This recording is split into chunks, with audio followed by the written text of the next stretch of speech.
మీకు తెలుసా అసలు ఇండిపెండెన్స్ వచ్చినప్పటి నుంచి ఇండియాలో ఒక 300 మందికి వచ్చింది పద్మవిభూషణ్. అంత రేర్ అవార్డ్ అది. అది చిరంజీవి గారికి మన తెలుగు స్టేట్స్ నుంచి వచ్చింది. మనం అందరం చాలా గర్వంగా ఫీల్ అవుతున్నాము. సో చిరంజీవి గారికి చప్పట్లు అందరికి. First of all let's celebrate. Thank you Vijay. ఇప్పుడు చిరంజీవి గారు, నేను క్వశ్చన్లకు వచ్చేస్తా. నాకు చాలా డౌట్లు ఉన్నాయి. ఫస్ట్ ఆఫ్ ఆల్ అంటే నేను మీ ఏవి చూస్తున్నప్పుడు మా అందరికీ మీ జర్నీ తెలుసు. ఆ జర్నీ చూసినప్పుడల్లా మళ్ళీ లోపల ఎమోషన్ కలుగుతుంటుంది. ఇప్పుడు నేను ఈరోజు ఇక్కడ ఉంటానని నేను ఎప్పుడు అనుకోలేదు. ఫర్ ఎగ్జాంపుల్ మా నాన్న మిమ్మల్ని ఫస్ట్ టైం షేర్ చేసినప్పుడు మా నాన్న కన్నీళ్ళు వచ్చేసినాయి. ఎందుకంటే మిమ్మల్ని స్క్రీన్ మీద చూసి ప్రేమించి అదొక ఎమోషన్. ఎస్పెషలీ ఆ టైమ్స్లో అదొక విపరీతమైన ఎమోషన్. అలాంటిది మా కొడుకు వల్ల నేను చిరంజీవి గారితో స్టేజ్ మీద ఉన్నా, నన్ను కౌగిలించుకుంటున్నారు అన్నది ఇంటికి వచ్చిన తర్వాత కూర్చొని మాట్లాడుకునే ఎన్నో రోజుల మొన్నటి వరకు కూడా మాట్లాడుకునే ఇన్సిడెంట్ అది. అంత strong emotion.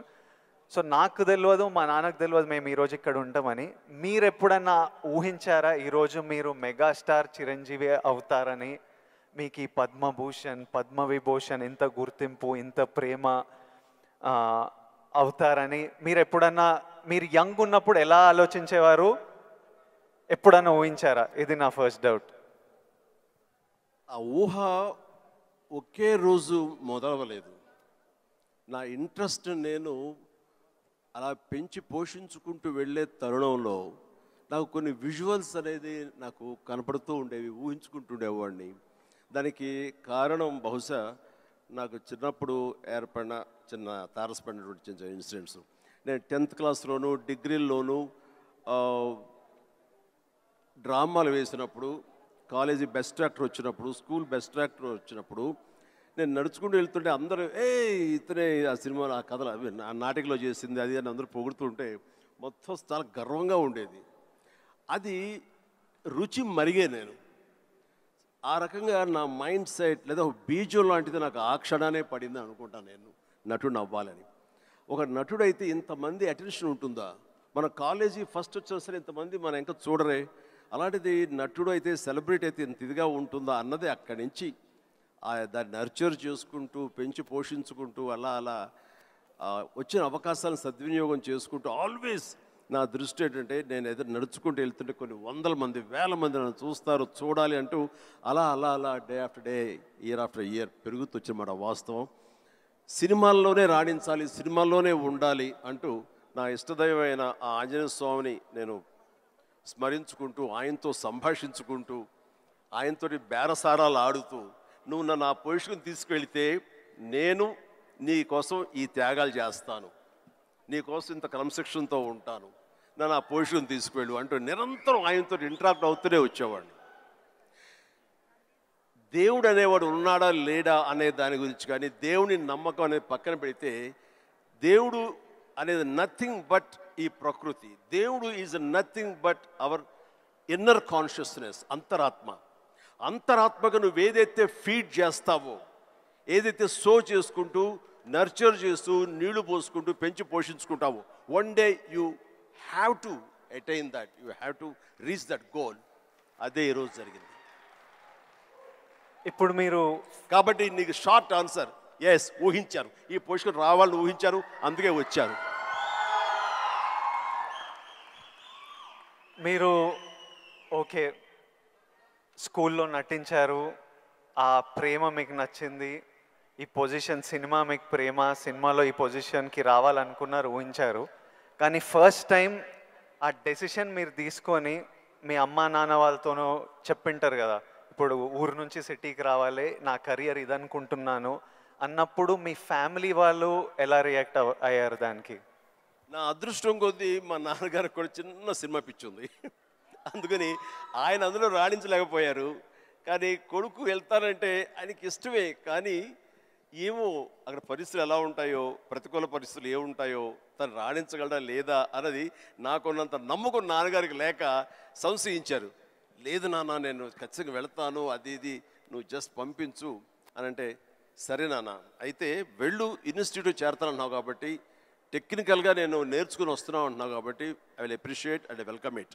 But only thing is ఒకవేళ రాణించలేకపోతే ICAW చేరు నైట్ కాలేజెస్, అదేనా టైం వేస్ట్ లేకుండా ఉంటుందంటే ఆయన కోసం చేరేది తప్ప నేను అందులో డౌట్ ఉండి అటు కాకపోతే ఇటు అనే డౌట్ నాకు లేదు. అందుకని ఆయన కోసం చేరాను. 6 నెలల్లో ICWA ఆపేశాను. ఇదే కంటిన్యూ చేసి వచ్చాను ఫిల్మ్ ఇన్స్టిట్యూట్. ఫిల్మ్ ఇన్స్టిట్యూట్లో ఉండగానే మొదటి సినిమా, ఆ తర్వాత రెండో సినిమా, ఆ సినిమా ఫినిష్ అవ్వకుండా మూడో సినిమా, అట్లా వరుసగా వచ్చిన విజయాలు. I proudly I can say నాకు భగవంతుడు ఆఫీసులకి ఫోటోలు తీసుకెళ్ళి సార్ ఇది నా ఫోటో సార్, నేను యాక్ట్ చేస్తాను సార్ అని చెప్పే ఒక పరిస్థితి నాకు కల్పించలేదు. అది చాలా గర్వంగా ఫీల్ అవుతాను. ఆ భగవంతుడు ఆ ఆల్మైటీ నాకు ఇచ్చేటువంటి ఒక ప్రైడ్గా ఫీల్ అవుతాను. నేను ఎవరికి ఎక్కడికి ఏ ఆఫీస్కి వెళ్ళలేదు. నేను ఆ ఫస్ట్ సినిమా మీకు ఎట్లా వచ్చింది సార్? అది కూడా కాకతాళీయం. అంటే ఇది చాలామంది తెలిసేమో అనుకుంటున్నాను. నేను మళ్ళీ చెప్పనా వద్దా, ఆపేద్దామా? సరే చెప్తాను అయితే. ఓకే, నేను ఇన్స్టిట్యూట్ చేరుతున్నాను 78 మేకి నా ఫిల్మ్ ఇన్స్టిట్యూట్ కోర్స్ అయిపోతుంది 1978కి. 77 ఇనీషియల్గా అంటే జనవరి ఆ ప్రాంతంలో నా స్నేహితుడు సుధాకర్ అని వాడు మంచి అవకాశం వచ్చింది. కానీ పునాది రాళ్ళు అనే సినిమాలో 5గురిలో ఒక వేషం చేయాల్సి వచ్చింది. ఆ వేషం చేస్తే నా సినిమాలో నువ్వు చేయలేవు వద్దు అని భారతీ రాజా గారు అన్నారు. నాకు వెళ్ళి వాళ్ళ దగ్గర నో చెప్పాలంటే భయంగా ఉంది. నువ్వు కొంచెం వస్తే కనుక నేను నో చెప్తాను, కొంచెం ఉంటుందంటే వాడికి భరోసాగా పదరా వెళదాం అని చెప్పి వెళ్ళాను. అండ్ వెళితే చేయంటే అదే ఎట్లాగా సడన్గా మేము ఫిబ్రవరిలో పెట్టుకున్నాం షూటింగ్, రాజమండ్రిలో అన్నీ సెట్ చేస్తాం, రాకపోతే ఎట్లాగా అది దానికి లేదంటే నాకు గొప్ప అవకాశం వచ్చింది. కిళకే పోగు రైలు, తూర్పుకు వెళ్ళే రైలు అని ఆ సినిమా తమిళ్లో. అండ్ దానికి సరే ఏమైతే చేయడండి మావాడు అనవసరం, వాడు కెరీర్ పాడు చేయకండి పదరా అని వచ్చాను. ఆగే ఒక నిమిషం, నువ్వు చేస్తావా అని. నేనా, నా ఫిల్మ్ ఇన్స్టిట్యూట్ మేక్ అవుతుంది అప్పుడుగా నేను చేయకూడదు, ఇట్స్ కమిట్మెంట్ అని మ్యాండేట్ అన్నాను. ఆ తర్వాత 2వ రోజు వచ్చి నా ఇంటి ముందు కూర్చున్నారు వాళ్ళు. కాదు ఎవరు లేరు, నువ్వు చూస్తుంటే కొంచెం బాగున్నావు చెయ్యి అని చెప్పేసి. సరే మాకు కాలేజ్ ఇన్స్టిట్యూట్లో మాకు ఈ స్క్రీన్ టెస్ట్ల కోసంగా ఒక రోజు వెచ్చిస్తాం. సో మనం ఇది అవకాశం ఎందుకు తీసుకోకూడదనే ఉద్దేశంతో నేను సరే వస్తాను అన్నాను. అది ఫిబ్రవరి మంత్. ఫస్ట్ టైం రాజమండ్రిలో నా పేరు మార్చుకుని కెమెరా ముందు నిలబడింది ఆ సినిమా 74. ఆ సినిమా పూర్తి అవ్వలేదు. ఆ షూటింగ్ జరుగుతుండగానే అందులో నా యాక్టింగ్ చూసి కానీ నా ఎంతూజాజం చూసి కానీ అందులో ఉండే అసోసియేటు ప్రాణం ఖరీదు అనే సినిమా కూడా అసోసియేట్ అతను చెప్పాడు క్రాంతి కుమార్కి, సార్ సినిమా చేస్తున్నాము చూడండి మన క్యారెక్టర్ అంటే.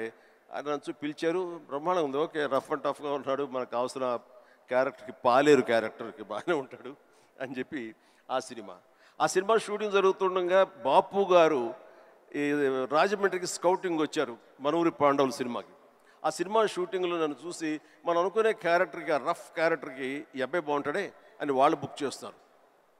ఆ సినిమా చూస్తే బాలచంద్ర గారు మహానుభావుడు, గొప్ప డైరెక్టర్. ఇట్లాగా సినిమా తర్వాత వచ్చింది. ఇదంతా కూడా దైవ సంకల్పం.